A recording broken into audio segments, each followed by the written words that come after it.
Deus já nos entregou muito até aqui através dessa celebração, mas existe mais, e Ele quer nos mostrar isso através da pregação da sua palavra. Nesse momento, convidamos você a abrir o seu coração para receber tudo o que Deus quer revelar para a sua vida.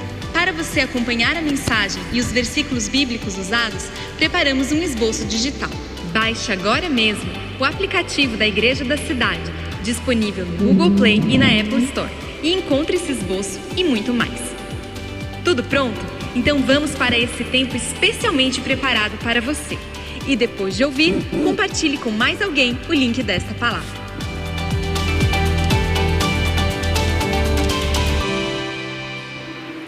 Uma satisfação estar com cada um de vocês aqui, tanto presencialmente quanto aqueles que estão via internet. Está mais uma vez com meu amigo pastor Carlito Paz e ter a oportunidade da gente conversar um pouco sobre esse momento que nós estamos passando.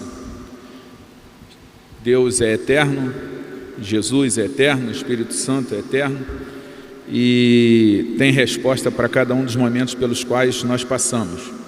Vamos orar? Senhor, nós te pedimos que tu fale agora, Senhor, que não seja eu, mas que seja tu a chegar, Senhor, no coração e na mente de cada pessoa que está participando dessa conversa. Traz respostas, Senhor, para cada uma das perguntas, Senhor, e ansiedades que estão sendo colocadas diante de Ti, pelo Teu povo e por aqueles que querem Te conhecer e querem uma resposta. É a nossa oração e nós a fazemos em nome de Jesus. Amém. Meus irmãos, a conversa de hoje é sobre como lidar com crises e como lidar com a morte.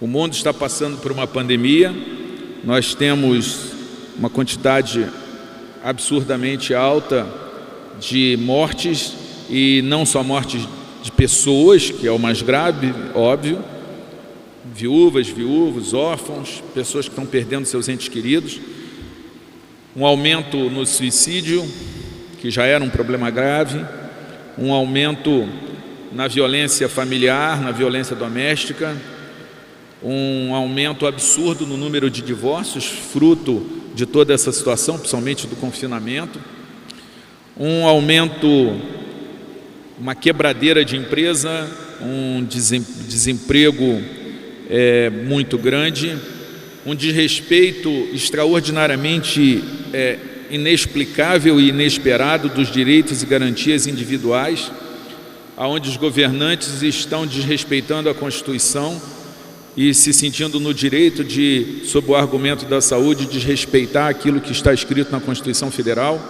Então nós estamos vivendo um momento bastante difícil. E nesse momento, uma das formas de se lidar com isso é olhar dentro da Bíblia e falar assim: como foi que lidaram com a morte quando Jesus estava aqui na terra? Eu vou convidar os irmãos a lerem comigo o trecho de João, capítulo 11. Quero pedir que você tenha um pouco de paciência, um pouco de atenção, porque é um texto um pouco longo, então precisa da sua atenção. Fica ligado, porque quanto maior a atenção que você der ao texto, mais você vai poder tirar lições dele, e eu tenho certeza que Deus tem algo a falar com você nesta manhã a respeito de crises e a respeito de morte. Então, por conta dessa vontade que Deus tem de conversar com você, fica ligado aqui no texto que eu vou ler. João, capítulo 11, diz o seguinte. Só um segundo.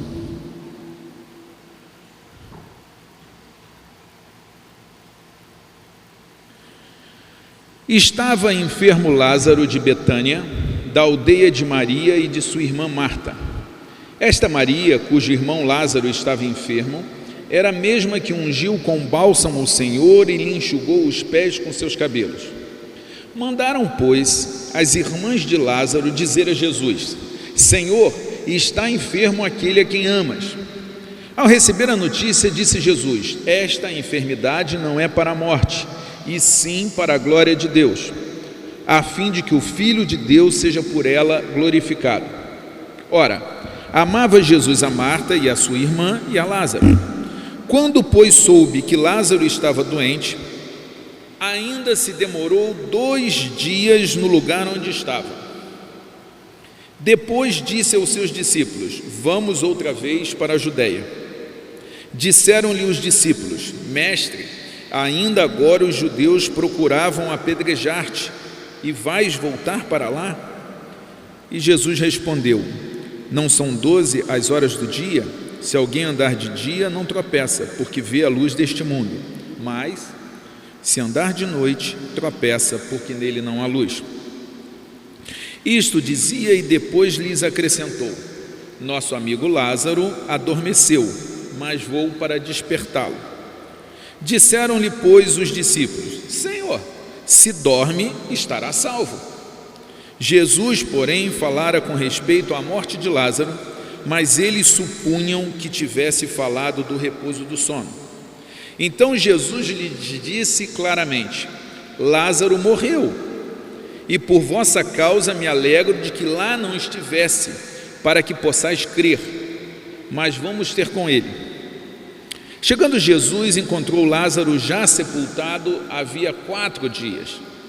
Ora, Betânia estava a cerca de 15 estádios, que é isso? 3 quilômetros, perto de Jerusalém. Muitos dentre os judeus tinham vindo ter com Marta e Maria para as consolar a respeito de seu irmão. Marta, quando soube que vinha Jesus, saiu ao seu encontro. Maria, porém, ficou sentada em casa. Disse, pois, Marta a Jesus: Senhor, se estiveras aqui, não teria morrido meu irmão. Mas também sei que mesmo agora, tudo quanto pedires a Deus, Deus te concederá. Declarou Jesus: Marta, teu irmão há de ressurgir. Eu sei, replicou Marta, mas ele há de ressurgir na ressurreição, no último dia. E Jesus disse: eu sou a ressurreição e a vida. Quem crê em mim, ainda que morra, viverá. E todo o que vive e crê em mim não morrerá eternamente. Creis isto? Deixa eu fazer uma pausa aqui. Jesus disse: eu sou a ressurreição e a vida, e quem crê em mim, ainda que morra, viverá. Todo o que vive e crê em mim não morrerá eternamente. Creis isto? Quem crê isso? Quem crê isso? Então eu quero dizer que você é mais forte do que a morte, porque você viverá eternamente. Valeu para Marta e vale para você também. Vamos continuar a leitura. Sim, Senhor, respondeu ela, eu tenho crido que tu és o Cristo, o Filho de Deus, que devia vir ao mundo. Tendo dito isso, retirou-se e chamou Maria, sua irmã, e lhe disse em particular: o mestre chegou e te chama. Ela, ouvindo isso, levantou-se depressa e foi ter com ele, pois Jesus ainda não tinha entrado na aldeia, mas permanecia onde Marta se avistara com ele. Os judeus que estavam com Maria em casa e a consolavam, vendo-a levantar, depressa sair, seguiram-na, supondo que ela ia ao túmulo para chorar. Quando Maria chegou ao lugar onde estava Jesus, ao vê-lo, lançou-se-lhe aos pés e disse: Senhor, se estiveras aqui, meu irmão não teria morrido.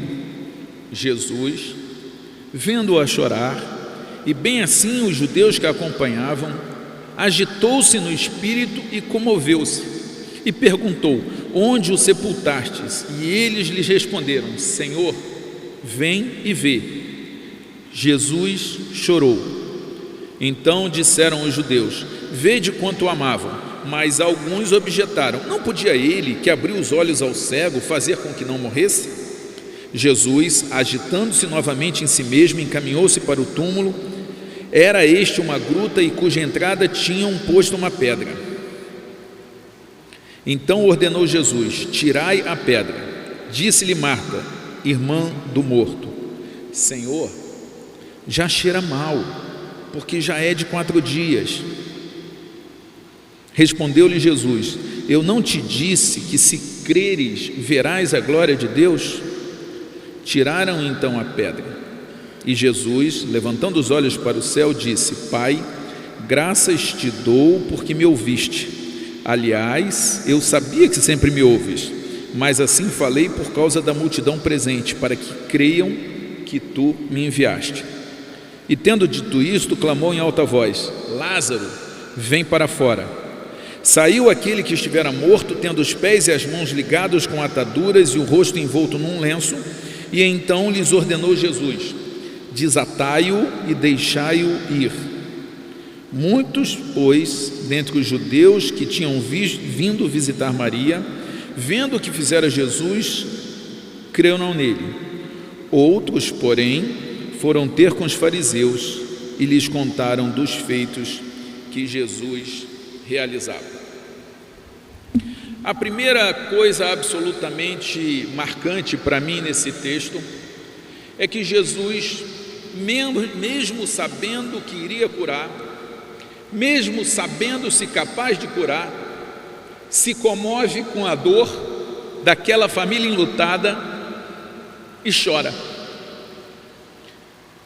A primeira coisa que nós precisamos entender é que nós temos um Deus que chora, nós temos um Deus que se importa, nós temos um Deus que se comove. Não é como outros deuses que são distantes, assépticos, inalcançáveis, ou outros tantos, como por exemplo os gregos, que são pecadores, lascivos, traidores, invejosos. Não é assim o nosso Deus, nem é um Deus quase humano, nem é um Deus distante, Ele chora. Isso a gente pode ver lá em Hebreus capítulo 4, verso 15, que diz o seguinte: nós não temos um sumo sacerdote que não possa compadecer-se das nossas fraquezas, antes foi ele tentado em todas as coisas, à nossa semelhança, mas sem pecado. Acheguemo-nos, portanto, confiadamente junto ao trono da graça, a fim de recebermos misericórdia e acharmos graça para socorro em ocasião oportuna. O nosso sumo sacerdote, Jesus Cristo, é capaz de se compadecer das nossas fraquezas, porque ele se tornou homem. Ele, Deus, Filho de Deus, se torna homem para que nós nos tornemos filhos de Deus. Nós temos um Deus que chora. Outra lição que a gente tira desse texto, a contrário senso, como diriam os juristas, é a seguinte: Jesus diz: esta não é uma enfermidade para a morte. Isso significa que algumas enfermidades serão para a morte. As pessoas morrem de doença. Gente, as pessoas morrem. Não foi a Covid que inventou a morte. A Covid só nos colocou diante desse fenômeno de uma forma mais tsunâmica, mas a morte já existia antes e vai existir depois. E já foi dito, a longo prazo todos nós estaremos mortos. Então a gente precisa aprender a lidar com isso. E um dos grandes homens de Deus, Martin Luther King, ele falou sobre a morte, e quando ele falou sobre a morte foi depois de um atentado terrorista que matou 4 meninas numa igreja, aonde a Ku Klux Klan colocou uma bomba e matou 4 meninas dentro da igreja. E ele, no culto, disse o seguinte, e esta fica a palavra para cada um que está passando por morte, seja morte física, seja qualquer outro tipo de morte. Ele diz o seguinte: não devemos nos desesperar apesar da escuridão desta hora. Permitam-se agora uma palavra às famílias de luto. É praticamente impossível dizer algo que possa consolá-los nessa hora tão difícil e que possa dissipar as profundas nuvens de desilusão que encobrem os céus de suas mentes. Mas espero que vocês possam encontrar um pouco de conforto na universalidade dessa experiência. A morte vem para todos os indivíduos. A morte é espantosamente democrática. Não serve aristocraticamente a poucos, mas democraticamente a todos. Morrem os reis e morrem os mendigos, morrem os ricos e os pobres, morrem os velhos e os jovens. A morte vem para o inocente e para o culpado. A morte é o irredutível denominador comum de todos os homens. e espero, e aqui tem uma palavra de esperança que eu espero que você tome posse, espero que vocês possam encontrar algum conforto na afirmação cristã de que a morte não é um fim. A morte é o ponto final da grandiosa sentença da vida, mas uma vírgula que a pontua diante de um significado mais sublime. A morte não é um beco sem saída que leva a humanidade a um total estado de anulação, mas uma porta aberta para a vida eterna. Permitam que esta fé audaciosa lhes fortaleça nestes dias de provação. Se nos mantivermos firmes, descobriremos que Deus está do nosso lado e que Deus pode nos levar da fadiga do desespero ao alívio da esperança e transformar os vales sombrios e desolados nas iluminadas veredas da paz interior. Se você ainda não aceitou Jesus, você está participando aqui desta nossa conversa, presencialmente ou pela internet, e ainda não disse: Jesus, eu creio, Jesus, me salva, eu te recomendo que você faça isso, que você fale aí no seu coração: Jesus, me salva. E você que já fez isso, que você tome posse disso. A morte não tem poder. Há algumas doenças que vão nos matar. A minha mãe teve câncer, eu orei, jejuei, fiz propósito e Deus levou minha mãe. Era a hora dela. Minha filha tinha uma doença incurável, degenerativa, terrível, e nós oramos e Deus curou. Então nós não sabemos se Deus vai curar ou não, nós sabemos que Deus nos ama e que se nós morrermos, nos leva para o paraíso. E se nós não morrermos, morreremos depois, um dia, e nesse dia iremos para o paraíso. Esse é o nosso consolo. Outra coisa que tem nesse texto que é importante entender, e que você precisa entender, isso não tem a ver necessariamente com a pandemia, pode ter a ver com o seu casamento, ou com a sua solteirice, ou com a sua empresa, ou com a sua carreira, ou com outra condição de saúde. Deus às vezes parece estar atrasado. Deus às vezes parece ter esquecido de nós, ou mesmo estar chateado conosco. O silêncio de Deus nos angustia. É um tema da teologia, o silêncio de Deus. Mas o fato é que Deus também trabalha no silêncio. E o fato é que Deus às vezes parece estar atrasado. No verso 7 deste capítulo, diz que Jesus demorou 2 dias. Quando Marta encontra Jesus, no verso 21, ela diz: se o Senhor tivesse chegado mais cedo. Quando Maria encontra Jesus, ela diz a mesma coisa: se o Senhor tivesse chegado mais cedo, verso 32. Quando Jesus vai ressuscitar Lázaro, as pessoas dizem: olha, é tarde, o corpo já está fedendo. Talvez você ache que a sua vida, o seu casamento, a sua história, a sua vida profissional, os seus sonhos estejam mortos, e talvez podem estar fedendo, mas Jesus não tem limitação. O que eu quero dizer é que qualquer que seja o estado que você esteja, ou que acha que está, isto não é um problema para Jesus. Pode ser um problema para o homem, pode ser um problema para o médico, pode ser um problema para qualquer um, não para Jesus. Outra coisa que a gente tira desse texto é que nem sempre a gente entende bem o que Deus fala. Então a gente acha que Ele atrasa, e Ele não atrasa, Ele tem o tempo dele.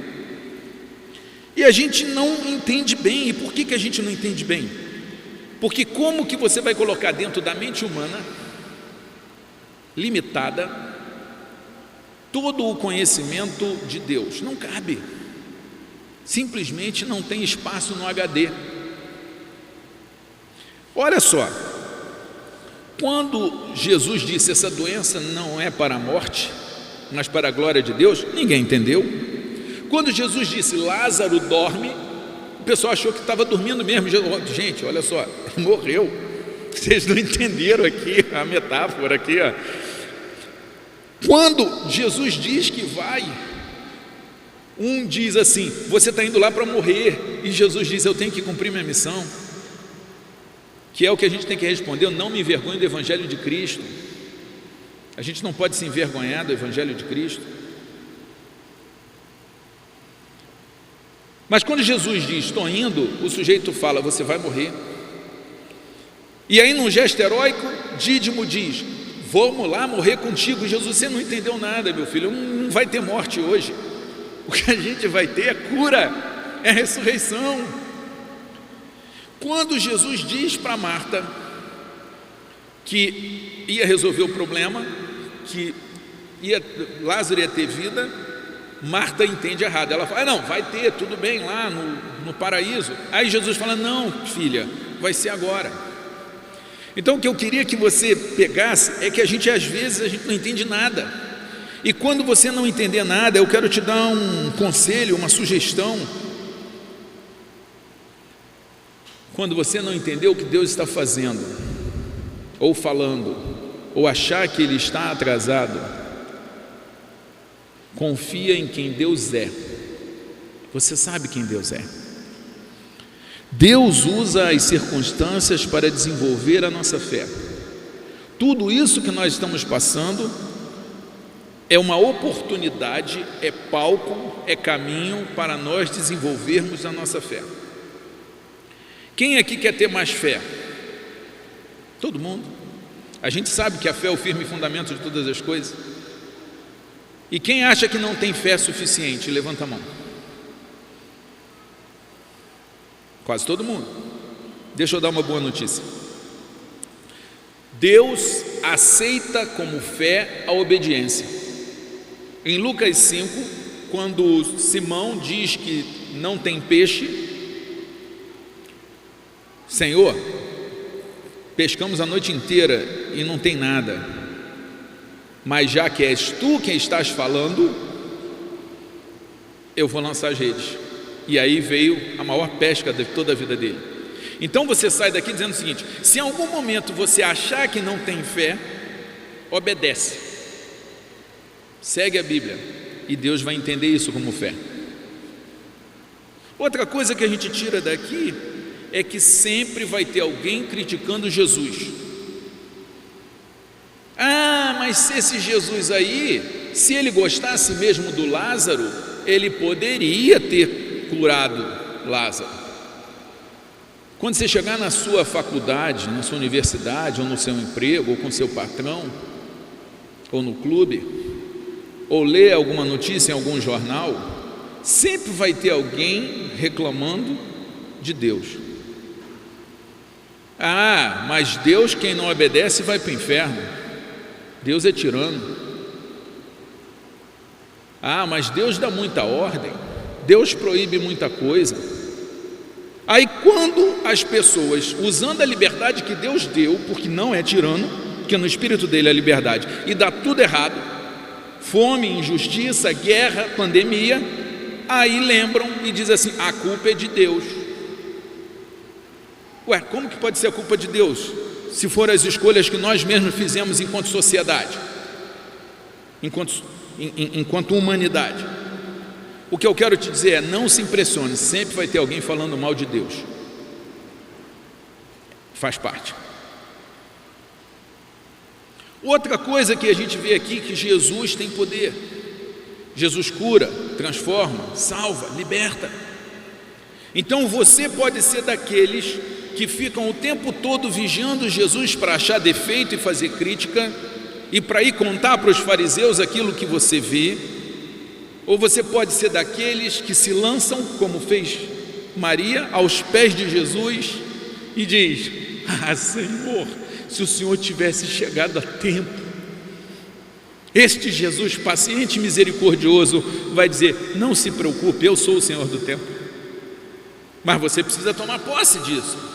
Você precisa fazer a sua escolha. Qual é a sua relação com esse Jesus? Outra coisa importante é que todo mundo quer um milagre. E Deus é capaz de fazer milagre, mas Ele quer fé. Ou se não tiver fé, obediência. Quando Jesus chega ali aonde está sepultado Lázaro, tem uma pedra fechando o jazigo ali, o sepulcro, e ele diz: removam a pedra. Ora, Jesus poderia, usando o seu poder, dizer: pedra, sai. E ele não faz isso. Ele diz: removam a pedra. Quando nós queremos o milagre, nós temos que ter coragem de fazer a nossa parte. Do monte de cegos que existiam na entrada de Jericó, ali em Lucas 18, só um foi curado. Qual? O que se levantou e falou: Jesus, tem misericórdia de mim. Quando o povo estava na frente do Mar Vermelho com Moisés começa a orar e Deus fala: para de orar e marcha, vai em direção ao mar, que quando você for em direção ao mar, eu vou abrir o mar. Quem abre o mar é Deus, mas Ele quer que a gente marche. Então a palavra para você hoje é: para de ficar só orando. Oração é maravilhoso, mas Deus quer que você marche, Deus quer que você lance a rede, Deus quer que você fale: Senhor, tem misericórdia de mim. Deus quer que você se mova, Deus quer que você tire a pedra. E eu não sei qual é a pedra. Não sei se é a desonestidade que você pratica, a pornografia que você frequenta, ou a casa de massagem que você frequenta, ou se é o adultério, ou se é o desvio de verba, ou se é desviar alguma coisa do seu patrão ou do governo. Eu não sei. Todos nós somos pecadores. Eu sou pecador, eu também tenho as minhas pedras a remover. Não se iludam. O que eu quero te desafiar é que você, nessa manhã,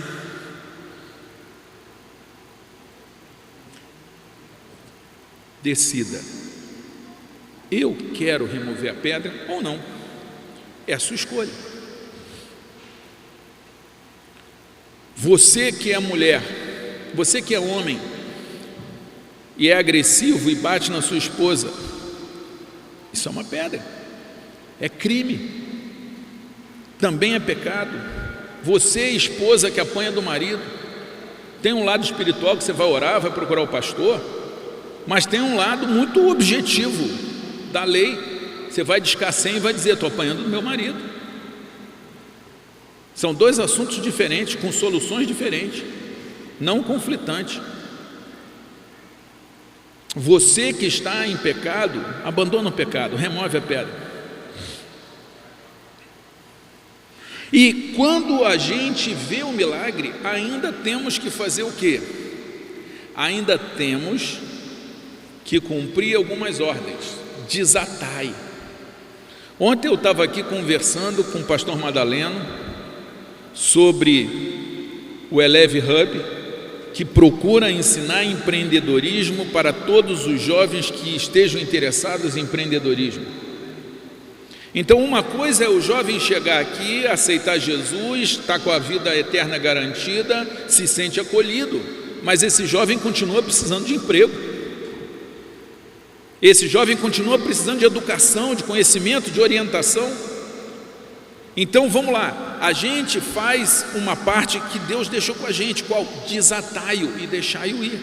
Por que eu estou há mais de 20 anos trabalhando no movimento negro? Aí você olha e fala: William, não lhe falta algo para estar no movimento negro?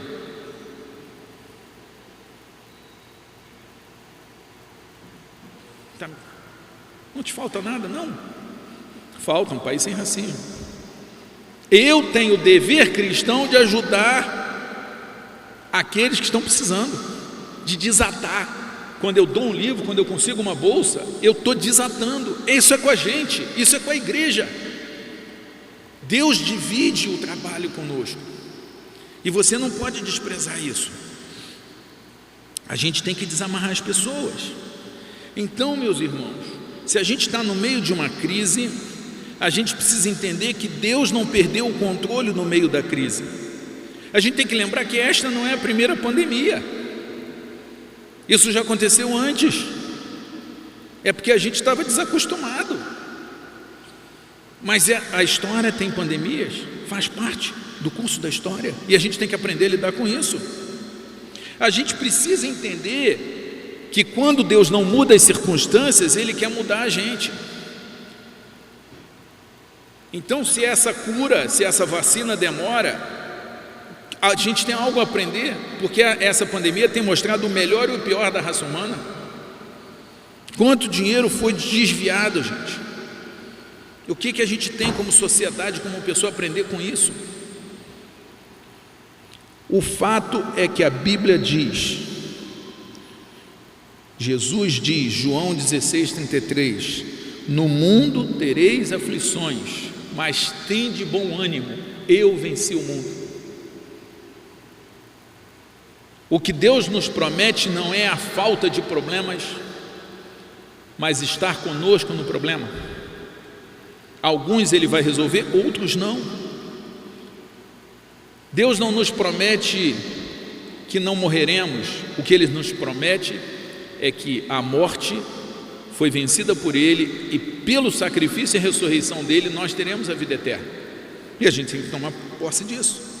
Essa crise nos ensina que continua valendo a lei da semeadura. Tudo o que o homem semear, isso também ceifará.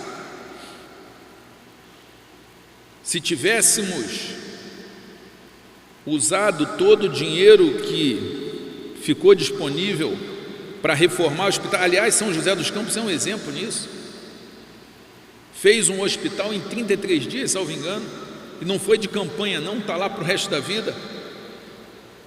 Então, uma cidade que faz um hospital de campanha, que não tem mais nada, que foi desfeito e que se desviou dinheiro, vai passar por muito mais dificuldade do que uma outra cidade que não fez isso. É a semeadura. Existe uma semeadura da sociedade, existe uma semeadura da família e existe uma semeadura sua, pessoal. Tem coisas que você está colhendo que foi a semeadura do teu pai e da tua mãe. A Bíblia funciona. Meus irmãos, no mundo tereis aflições, mas tem de bom ânimo, eu venci o mundo. A crise é uma oportunidade de aprendizado, a crise é uma oportunidade de serviço, a crise é uma oportunidade de reinvenção. Nós não temos a opção de não ter a crise, o que nós temos a opção é de aprender a lidar com a crise. E como diz Nietzsche, tudo aquilo que não me mata me fortalece. Então eu espero que você saia daqui com uma outra perspectiva da crise e olhando para esse Jesus que diz, às vezes tem cura, às vezes não tem cura, mas sempre tem vida eterna para aquele que me aceitar. Deus tem missões para você. A palavra que eu quero trazer para você, a primeira é de conforto. O conforto que existe em saber que aquele que crê em Jesus e tal declara, terá a vida eterna. E isso você tem. Daqui a pouco todos estaremos reunidos. Todos os que aceitarem Jesus, você tem essa oportunidade. Se ainda não usou, use. E se já usou, tome posse dessa esperança que na verdade para nós é uma certeza. Eu trago um estímulo para que você remova as pedras. Talvez a crise possa servir para você entender que a sua vida parecia boa e de repente o mundo desaba, mas quando o mundo desaba, Deus nos segura em suas mãos e nos dá a oportunidade de ver o que realmente importa. Para trazer um ânimo de, no meio dessa confusão toda, você ir desatar aquilo que está amarrando o outro, parar de olhar só para você, exercer essa nossa certeza da vida eterna. Então o que eu queria que você fizesse? Que você fizesse um compromisso com Deus. Deus, eu posso achar que o Senhor atrasou, eu posso achar que o Senhor está em silêncio, eu posso não entender o que o Senhor fala, mas eu queria que o Senhor soubesse uma coisa: eu creio que o Senhor é o Messias que havia de vir, eu creio que o Senhor é o Filho de Deus, e o que o Senhor fizer está bom para mim. Você é capaz de fazer esse compromisso? De não ficar dependendo de resultados para amar a Deus e servir a Deus, até porque Deus não precisou de você ser nada para te amar, Ele te ama do jeito que você é. Você não precisa passar em concurso, você não precisa ser inteligente, não precisa ter o carro do ano, não precisa ser bonito, não precisa seguir os padrões da sociedade. Então, assim como Deus, Ele quer você, ama você incondicionalmente, a gente precisa amar a Deus incondicionalmente. Nesse sentido o que vai nos afastar do amor de Deus? A morte, a doença, a fome, o frio, a perseguição? Nada, porque a nossa relação está acima disso. Essa crise te convida a desenvolver uma relação mais profunda com esse Deus que chora e que quer intimidade. Esse Deus que vira para nós e diz: eis que estou à porta. Apocalipse capítulo 3: eis que estou à porta e bato. Se alguém ouvir e abrir a porta, eu vou entrar e vou cear com ele e ele comigo. Deus está o tempo todo batendo na porta do nosso coração e da nossa mente, dizendo: eu quero intimidade, eu quero convivência, mas você precisa abrir a porta, mas você precisa remover a pedra. Quem quer fazer um compromisso desse Deus? Eu vou ter uma nova forma de me relacionar contigo. Tudo isso que o mundo está desabando, mas no mundo desabando eu vou entender que não é o mundo desabando que define a minha história, nem a minha relação contigo. Quem quer fazer isso? Quem quer levantar a mão e fazer esse compromisso com Deus? Procura depois um pastor, faz contato aqui com a igreja da cidade e fala assim: olha, eu quero um compromisso mais profundo com Deus. Amém? Posso orar por vocês? Senhor, em nome de Jesus, recebe este compromisso, mexe com cada um, entra com a tua provisão, toma cada vida aqui, para que todos possam estar mais perto de ti. Deus que chora, Deus que se importa. Muito obrigado por isso. Em nome de Jesus que oramos. Amém.